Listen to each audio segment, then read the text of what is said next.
Welcome back to my channel. आज जिस topic के बारे में हम बात करने वाले हैं वो टॉपिक है carcinoma of tongue. What is the meaning of carcinoma of tongue and in which subject it is very much asked question. Okay, ये बहुत ही ज़्यादा लॉन्ग क्वेश्चन में आने वाला क्वेश्चन है, बहुत ही IMP टॉपिक होता है और सर्जरी में मेजोरिटी ऑफ द टाइम में बहुत बार पूछा भी जाता है और ये हमेशा लॉन्ग क्वेश्चन में ही आएगा, कभी भी शॉर्ट क्वेश्चन में पूछने वाला टॉपिक है नहीं। ठीक है, इसमें हम देख लेते हैं कि कौन कौन से टॉपिक हमें कवर करने। That is first of all we are covering the definition which is very important thing. ठीक है, डेफिनेशन को हम करेंगे कवर। उसके बाद हम इडियोलॉजिकल फैक्टर को कवर करेंगे, कौन से इडियोलॉजिकल फैक्टर होते हैं। ठीक है, जो ये कार्सिनोमा ऑफ द टंग है इसको कवर करते हैं। फिर इसके बारे में हम देखेंगे कि अफेक्टिंग साइट्स कौन सी होती है, कौन से पार्ट में ये ज़्यादा अफेक्ट होता है। Obviously it is affecting in the tongue but the tongue is majority of the part. ठीक है, अगर कोई भी टंग है उसका एंटीरियर पार्ट होता है, पोस्टीरियर पार्ट होता है, टिप ऑफ द टंग होती है, सुपीरियर पार्ट होता है या फिर इन्फीरियर अंडरनीथ जो पार्ट होता है, ये सारी चीज़ें टंग्स के अंदर इन्वॉल्व होती है। तो मतलब अफेक्टिंग साइड के अंदर ये सारी चीज़ें के बारे में हम बात करेंगे।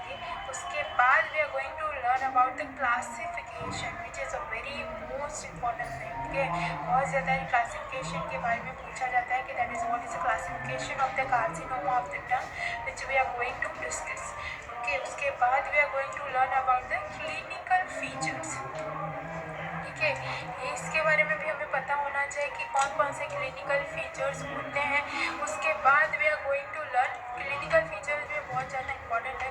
इसके बाद कि हम स्प्रेड की बात करेंगे कि कहाँ कहाँ पे इसका स्प्रेड हो सकता है। ठीक है, बहुत सारी जगह पे ये स्प्रेड होता है, पर ये स्प्रेड कैसे होता है, how it is spreading, it is one of the most important question. Okay, उसके बाद हम 7th नंबर का पॉइंट, ये सारे जो है ये मैं डिस्क्रिप्शन बता रही हूँ, उसके साथ हम इस टॉपिक को कंटिन्यू करेंगे। ठीक है, सपोज हम डेफिनेशन की बात करेंगे तो डेफिनेशन से कंटिन्यू करेंगे, इडियोलॉजिकल फैक्टर से कंटिन्यू करेंगे, then all the points we are going to cover further. Okay, spread के बाद हम we are going to about the stagings. ये भी बहुत जो क्लासिफिकेशन है उसके बाद जो इम्पोर्टेंट टॉपिक है for the carcinoma of the tongue, it's the staging, how it is spreading, how the way it is spreading, what is the stage it when it is, which part it is severe, at which stage it is severe. Okay, we want to know that. Okay, 8th point में हम सारे investigations की बात करेंगे कि क्या कौन कौन से हम इन्वेस्टिगेशन करा सकते हैं जिससे कि हमें कार्सिनोमा ऑफ टंग के बारे में पता चलेगा। ओके, 9th पॉइंट के बारे में हम मैनेजमेंट के बारे में बात करेंगे, कौन कौन से मैनेजमेंट हो सकते हैं जिससे कि हमें पता चलेगा कार्सिनोमा है तो हम कौन से ट्रीटमेंट और कब मैनेजमेंट कर सकते हैं। Last is prognosis, how we can able to cure. ठीक है, it is one of the most important thing. Carcinoma of the tongue जो क्वेश्चन होते हैं वो बहुत बार लॉन्ग और MCQ में आते हैं। Obviously it is very important for the examination purpose, but ये क्लिनिकल प्रैक्टिस के लिए और भी ज़्यादा बहुत इंपॉर्टेंट टॉपिक होता है।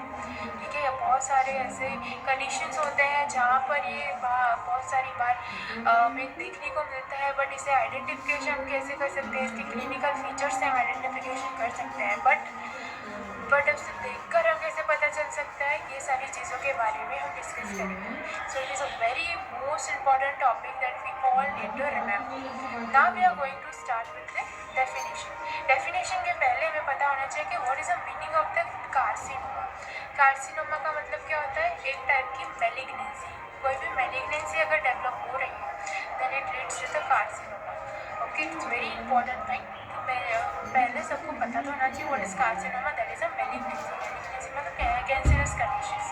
ओके, अब हम डिस्कस करेंगे डेफिनेशन के बारे में। What is the definition of the carcinoma. First of all we are going to divide definition. Definition तो क्या कौन से स्टार्ट होगा, इसको रिमेंबर कैसे करेंगे। एक तो ये मैलिग्नेंसी है तो पहले मैलिग्नेंट ट्यूमर के बारे में लिखेंगे क्योंकि it is one of the tumour. ठीक है, एक टाइप का क्या है, मैलिग्नेंट ट्यूमर है। सेकेंड पॉइंट हम इससे बात कर सकते हैं क्योंकि ये लंग में इफेक्ट कर रहा है, टंग में इफेक्ट कर रहा है ऑब्वियसली, तो ये कौन से सेल अफेक्ट करेगा, स्क्वामस सेल को अफेक्ट करेगा। ओके, जो टंग में जो स्क्वामस सेल होती है उसको अफेक्ट करेगा, और एपिथेलियल सेल जो होते हैं जिससे कि टंग की लेयर बनती है। Epithelial layer of the tongue जो होता है उसमें इरिटेशन कॉज होगा और इसके कारण इसके अंदर कोई भी कार्सिनोमा डेवलप हो सकता है। Epithelial layer of the tongue जो होता है उसके अंदर ये सारी चीज़ें प्रॉब्लम हो सकती है। इसमें क्या होता है कि जो भी टंग होता है, ठीक है, उसके अंदर जो एपिथेलियल लेयर होती है उस epithelial layer is one of the layer that is forming in the skin. Okay, so ये सारी जो लेयर होती है उसमें अगर स्क्वामस सेल से फॉर्म हो रहा है तो स्क्वामस सेल में डिटोरिएशन होगा। उसके कारण क्या होगा, एपिथेलियल लेयर में डिटोरिएशन हो रहा है, साथ साथ स्क्वामस सेल के अंदर भी डिटोरिएशन हो रहा है। तो उसके कारण यहाँ पे अगर कोई भी इरिटेशन या आइडियोलॉजिकल फैक्टर के कारण कोई प्रॉब्लम आएगी तो मैलिग्नेंट ट्यूमर कॉज होगा, that it leads to the carcinoma of the tongue. Okay, it is one of the important definition में 3 पॉइंट्स आपसे कवर होने ही चाहिए। एक ये मैलिग्नेंट ट्यूमर है, सेकेंड स्क्वामस सेल को इफेक्ट करेगा, क्यों अफेक्ट करेगा, क्योंकि उसकी एपिथेलियल लेयर जो है उसके अंदर ट्यूमर फॉर्म हो रहा है, ठीक है। और इसको स्पेशली कौन सा सेल अफेक्ट करेंगे, squamous cell is very important, ठीक है, स्क्वामस के बारे में आपको पता होना चाहिए। सेकेंड, अगर हम ईटियोलॉजिकल फैक्टर्स की बात करते हैं, what are the etiological factors for the carcinoma of the tongue, which is a very important topic. अगर आपको ये नहीं पता होगा तो आप कैसे समझेंगे कि कौन से होता है, उसको प्रिवेंट कैसे करेंगे, ये सारी चीज़ों के बारे में तो हमें पता ही होना चाहिए, ठीक है। First of all aetiological factor के बारे में बात करेंगे, that is human papilloma virus, ठीक है। ये तो बहुत इंपॉर्टेंट है। क्यों इंपॉर्टेंट है, क्योंकि इससे ही carcinoma of the tongue cause होता है। Human papilloma virus is one of the most important thing that causing the carcinoma of the tongue. Second important thing is that is a leukoplakia. What is the meaning of leukoplakia? कोई भी white tanning patches form हो जाते हैं mouth के अंदर, जैसे कि for a lining हो सकती है माउथ की, या फिर जो भी ओरल कैविटी के अंदर जितने भी सॉफ्ट लाइनिंग्स होती है वहाँ पे ल्यूकोप्लिकिया फॉर्म होता है, वहाँ पे स्मॉल स्मॉल वाइट पैचेस आपको देखने के लिए मिल सकते हैं, ठीक है। थर्ड जो पॉइंट हो सकता है वो होता है pipe smoking. What is the meaning of pipe smoking? Pipe smoking का मतलब होता है हुक्का, जो भी लोग हुक्का करते हैं, मतलब पाई स्मोकिंग इज पैसिव स्मोकिंग करते हैं, दैट इज अ हुक्का, यू कैन से, ओके। हुक्का जिसे हम कहते हैं that is a pie smoking, which is very important to be remember, ठीक है। इसके बाद हम बात करेंगे तो वैसे ल्यूकोप्लेकिया जो होता है इसके अंदर हम इसको याद करने के लिए 6L से डिनोट करेंगे, 6L ऑफ ल्यूकोप्लेकिया, ठीक है। कौन से 6S हो सकते हैं? पहला होता है स्मोकिंग, ठीक है। अगर किसी को स्मोकिंग की हैबिट है तो उसके कारण उसको कार्सिनोमा ऑफ द टंग हो सकता है। सेकेंड जो पॉइंट होता है that is a syphilis. What is a syphilis? Syphilis is one of the STD, that is a sexually transmitted disease, जो मेजरली ट्रैपेनोमा पैपिडियम जो वायरस होता है वहाँ से ये अफेक्ट होता है। थर्ड पॉइंट के बारे में हम बात करें, that is species condition, genetically can say that, और स्पीसीज के बारे में बात कर सकते हैं। और इसके बाद हम बात कर सकते हैं सेप्सिस के बारे में। किसी को सेप्सिस हुआ है, ठीक है,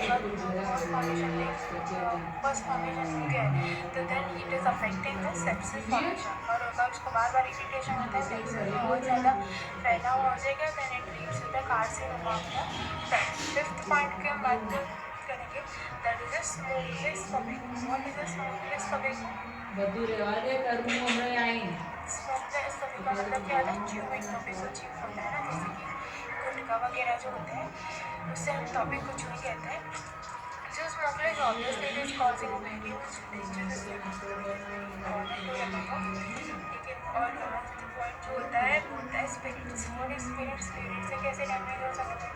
जैसे कि फॉर एग्जांपल हम कोई भी हॉस्पिटल वगैरह में जाते हैं, उसके बाद अगर बंदे से भी स्पिरिट मुँह में चला जाता है, कोई भी ऐसे इंसिडेंट हो जाते हैं, छोटे बच्चों में ये बहुत ज़्यादा देखने को मिलता है, तो इससे ये फैलावा होता है कार्सिनोमा ऑफ द टंग। तो ये जो ईटियोलॉजिकल फैक्टर्स है बहुत इंपॉर्टेंट है। जो फिफ्थ पॉइंट होता है दैट इज फिफ्थ पॉइंट में क्या लिख सकते हैं? अल्कोहल, ठीक है। अल्कोहल भी बहुत ज़्यादा इंपॉर्टेंट है क्योंकि उससे तो ऑब्वियसली सारी चीज़ें डैमेज होती है। अकेला कार्सिनोमा ऑफ टंग तो क्या ही होगा, उसके साथ साथ हेपेटोमेगाली हो सकता है, सिरोसिस ऑफ लिवर हो सकता है, बहुत सारी चीज़ें अल्कोहल कंज्यूम के लिए हो सकती है। It is very dangerous for the health, so it needs to be avoided. Sixth और लास्ट पॉइंट जो हम बात करेंगे, क्रॉनिक सुपरफिशियल लोसाइटिस, ठीक है। ये बहुत इंपॉर्टेंट चीज़ है। पोजिशन लोसाइटिस का मतलब क्या होता है? लोसाइटिस मतलब it is a lung condition. ठीक है, अगर इन्फ्लामेशन हो रहा है लंग में और बहुत टाइम से है, आपको प्योर में कुछ नहीं किया गया है, सिर्फ ऐसे ही ऐसा है, फिर उसको बार बार अगर इरिटेशन होगा then it lead to the chronic superficial glossitis. ये सारी चीज़ें हमें पता होनी चाहिए। उसके बाद हम बात करने वाले हैं अफेक्टिंग साइट्स के बारे में। So here I am not using the different colours of the pen because I am telling you to understand everything. So अगर आपको नोट्स बनाने हैं तो आप इसमें से ही अलग अलग पेन का कलर यूज़ करके बना सकते हैं, बट मैं तो सिर्फ आपको समझाने के लिए वीडियो बना रही हूँ, तो I am not using that. और नोट्स इससे आप बना सकते हैं, just reading from the book and explaining you directly. Okay, so अगर हम अफेक्टिंग साइट्स की बात करें तो हमें एक टंग के हिसाब से बहुत सारी चीज़ें पता चल सकती हैं। फॉर एग्जाम्पल अगर हम बात करिए टंग है, टंग में और पोस्टीरियर मंथन में, टिप ऑफ द टंग में, superior part of the tongue और underneath part of the tongue. ठीक है, ये पहले हम 5 चीज़ें हम लिख लेंगे। पहले anterior 2/3, posterior 1/3, tip of the tongue. Fourth point, tip of the टंग के बारे में भी पता होना चाहिए। अंडर सरफेस ऑफ द टंग, ये सारे उसके पीछे टंग आपको ऐड करना है, आप ऐड कर लीजिएगा under surface of the tongue. और उसके बाद आता है dorsum of the tongue. Dorsum का मतलब क्या होता है? डॉर्सम का मतलब होता है वो पार्ट। ठीक है, तो ये है, इसमें कितने परसेंट चांस होता है? 50% ऑफ द केसेस से परसेंट एंटीरियर 2/3 ऑफ द टंग से कार्सिनोमा ऑफ द टंग हो सकता है। 50% of the cases you can see. ठीक है, इतने ज़्यादा केसेस में फाइन होता है। इसमें 20% फाइन होता है और सारी बाकी में 10% फाइन हो सकता है। सो टोटल हो गया ना 50, 70, 80, 90, 20, टोटल 100% केसेस हो गया। तो ज़्यादा केस होता है वो एंटीरियर 2/3 ऑफ द टंग से हमें मिलता है। ठीक है, ये सारी बहुत इंपॉर्टेंट चीज़ें हैं। अब और इम्पॉर्टेंट चीज़ के बारे में हम डिस्कस कर रहे हैं, that is the classification of the tongue. ठीक है, मैंने ऑलरेडी आपको बोला है about the colour pencil, you can able to use utility of the colour pencil, but now I am use to explain you. So I'm not making the notes as well as if you want to tell me if you want any kind of the notes from the book. Okay, I will make it for you. Okay, classification के बारे में बात करें तो इसमें most important classification होता है, वो 2 टाइप के क्लासिफिकेशन होता है। एक जो होता है वो होता है मिक्रोस्कोपिकल क्लासिफिकेशन, माइक्रोस्कोपिकल क्लासिफिकेशन और माइक्रोस्कोपिकल। ये 2 चीज़ें आपको बहुत इम्पॉर्टेंट है।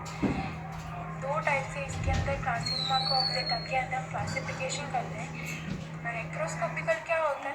अल्सरेटिव टाइप हो सकता है, मैं आपको एक्सप्लेन कर रही हूँ। ठीक है, अल्सरेटिव हो सकते हैं, वॉटी टाइप्स हो सकते हैं, और थर्ड होता है fissure. What is this all the things I would tell you.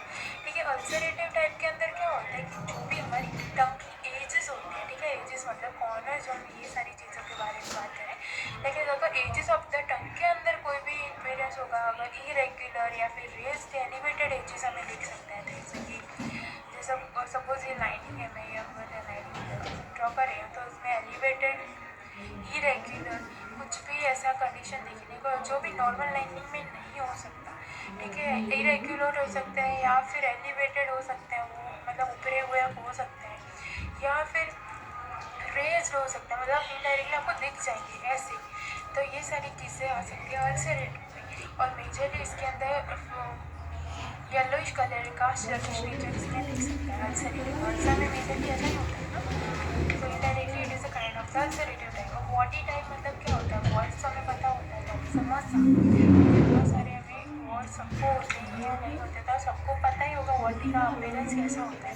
तो मेजरली इस बुक के अंदर लिखा हुआ है कि that is a cauliflower looking, जो कॉलीफ्लावर होता है उसके जैसा उसका अपीयरेंस होता है, उसके साथ साथ ल्यूकोप्लेकिया भी हो सकता है। ठीक है, वॉश तो होगा ही होगा, वो तो ऐसा बहुत इंपॉर्टेंट है, बट उसके साथ साथ अगर ल्यूकोप्लेकिया भी है, मतलब वाइट पैचेस भी है माउथ की लाइनिंग में, तो ये दोनों ही माइक्रोस्कोपिकल क्लासिफिकेशन के अंदर कंसिडर किए जा सकते हैं। अगर फिशर टाइप है, फिशर भी all no which what is a fissure. Fissure एक टाइप का इनहेरिटेड मीन्स होता है। ठीक है, इसके अंदर क्या होता है, ये बहुत डिफ़िकल्ट होता है क्योर करना, ये दोनों से बहुत ज़्यादा होता है, ये बहुत डिफ़िकल्ट क्योर हो सकता है इसका और जल्दी क्योर नहीं हो पाता है, ठीक है, डिफ़िकल्ट होता है। और इसके साथ साथ हमें सिफिलिस भी देखने को मिलेगी, ठीक है। इसमें हमें पता है कि बॉडी के साथ साथ क्या देखने को मिलेगा, न्यूमोफिलिक है। बट अगर हम फिशर टाइप की बात करें तो इसमें सिफिलिस भी देखने को मिल सकता है और क्रॉनिक सुपरफिशियल फ्लोसाइटिस, ठीक है, ये भी हमें देखने को मिल सकता है। तो ये दोनों बहुत इंपॉर्टेंट चीज़ है कि अगर फिशर होगा तो वो डिफ़िकल्ट होगा ऑब्वियसली क्योर करने के लिए, पर साथ साथ उससे के अंदर क्या होगा, सिफिलिस भी हमें देखने को मिलेगा और क्रॉनिक सुपरफिशियल फ्लोसाइटिस भी हमें देखने को मिलेगा। ये जो सिम्टम्स है ये it is a immunological factor जो हमने ऑलरेडी बात किए हुए हैं, that is a chronic superficial glossitis. और अगर हमने सिफिलिस की बात की it is a one of the different, ठीक है। ये है microscopical classification. What is a microscopical classification? Microscopical classification में आपको याद रखने के लिए हम इसको याद हिस्टोलॉजिकल हमें याद रखना है, मतलब एज अ सेल टाइप, कौन से सेल टाइप इसमें इन्वॉल्व होता है, ठीक है। इससे हमें पता चलता है microscopically obviously how can we able to see, microscope की हेल्प से हम देख सकते हैं।